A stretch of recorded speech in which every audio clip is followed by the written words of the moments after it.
ڈکیتی، منشیات کے کیسز، جوڈیشل میجسٹریٹ لیول کے جو کیسز مقدمات تھے ان کا سامنا کر رہے تھے. تو ان کا کہنا یہ ہے کہ وہ جو ایک عام قیدی روٹین میں پکڑے گئے ان پہ مقدمات تھے، وہ سزا یافتہ تھے، ان کا سامنا کر رہے تھے اور ان میں کوئی سنگین قیدی موجود نہیں تھا.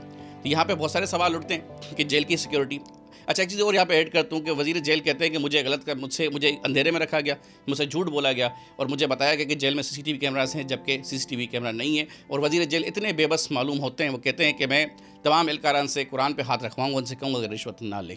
جب ایک وزیر ایک محکمے کا وزیر ہو کے اتنی بے بسی کا اظہار کرتے، پھر محکمہ جاتی کارروائی، نظم و ضبط، اصول اور اصول پرستی جسے کہتے ہیں، کرپشن کو کاٹنے کے لیے، اس پہ عمل پیرا ہونے کے لیے جب وزراء اتنے بے بس نظر آتے ہیں تو پھر میرا خیال ہے عوام کا تو پرسان حال خدا کے سوا کوئی بھی نہیں ہے اور عوام پہ رحم کھانے والا کوئی بھی نہیں ہے. جیل پولیسنگ کا الگ نظام ہوتا ہے، جیل میں سیکیورٹی کے اظہار ہوتے ہیں. سیکیورٹی کہاں تھی اور واقعی زلزلہ آیا نہیں آیا یا پھر کوئی دیوار ٹوٹی یا نہ ٹوٹی، اس کے حوالے سے متعدد سینئر صحافیوں کی آراء بھی موجود ہے کہ دیوار جیل کی کہیں سے بھی کوئی بھی نہیں ٹوٹی اور جیل میں 3 دیواریں موجود ہیں.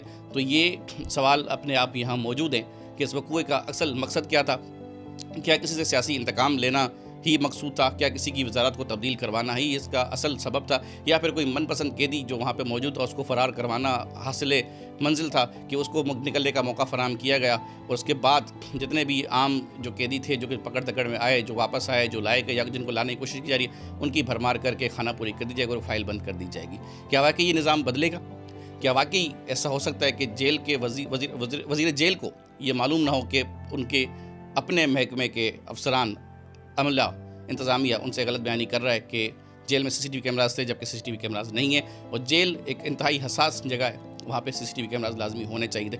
یہ واقعہ اپنے آپ میں بہت سارے سوالات چھوڑ جاتا ہے. جیل کی اندرونی کہانی تو مختلف ہے، جیل کی زندگی بہت مختلف ہے. جنہوں نے جیل کی زندگی دیکھی ہے وہ جانتے ہیں کہ جیل کے اندر بھی ایک الگ سے سسٹم چل رہا ہوتا ہے. جیل کے سسٹم پہ پھر کبھی بات کریں گے، لیکن فی الوقت ملیر جیل بریک کراچی کی جو ڈائنامکس ہیں ان میں اپنے آپ ایک انتہائی حیثیت رکھتا ہے اور یہ سوال اپنی جگہ موجود ہے کہ اس واقعے کے اصل محرکات کیا تھے اور یہ واقعہ کس چیز کو کس منظر سے ہٹانے کے لیے یا پھر کسی کی سہولت کاری کے لیے پیش آیا یا پھر اس کے اصل جو محرکات تھے وہ کیا تھے.